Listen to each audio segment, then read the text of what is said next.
আসসালামু আলাইকুম। এই ভিডিওতে দেখব কিভাবে স্টারলিং ডিশকে অ্যালাইনমেন্ট ঠিক করতে হয়। তো এর জন্য আমি প্রথমে স্টারলিং অবশ্যই আমার স্টারলিংয়ের রাউটারটা কানেক্ট করে নিতে হবে ওয়াইফাইতে। তারপরে আমরা এখানে স্টারলিংয়ের যে অ্যাপস আছে সেই অ্যাপসে ক্লিক করব। অ্যাপস ক্লিক করার পরে এখানে দেখেন অনলাইন দেখাচ্ছে। তো এরপরে আমরা যাব অ্যালাইনমেন্ট, এই যে অ্যালাইনমেন্ট অপশনটা, এই অ্যালাইনমেন্টে ক্লিক করব। তো অ্যালাইনমেন্টে ক্লিক করলে আমার এখানে এই যে বক্সের মতো দেখা যাচ্ছে, এটাই কিন্তু যে ডিশটা সেটা। তো এখানে হোয়াইট চারপাশের যে রাউন্ডটা দেখা যাচ্ছে হোয়াইট, এটা হচ্ছে আমার এখানে অ্যাডজাস্টিং আছে।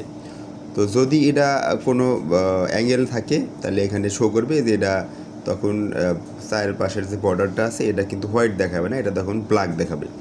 তো তখন এটাকে ম্যানুয়ালি ডিশটাকে নাড়াচাড়া করার মাধ্যমে এটাকে অ্যাডজাস্ট করতে হবে। তো বলে রাখা ভালো যে এন সাইডটা যেটা, এটা হচ্ছে উত্তর সাইডটা থাকবে নিচ দিকে এবং দক্ষিণ সাইডটা থাকবে উঁচু দিকে। অর্থাৎ দক্ষিণ সাইডটা হলো ডিশের পিছন সাইড আর উত্তর সাইডটা হলো সামনের সাইড।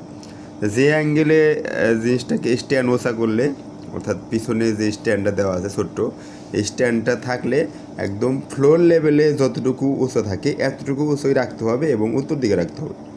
তাহলেই এই অ্যাডজাস্টিংটা কমপ্লিট করতে পারবেন। তো যদি কোনো সেন্স মানে ইন্টারনেট পাচ্ছেন না বা এখানে ইরোর মানে অ্যাডজাস্টিং দেখাচ্ছে না, হোয়াইট কালার দেখাচ্ছে না, তাহলে অবশ্যই এটাকে হাতে নাড়াচাড়া করে এই জিনিসটা দেখতে হবে।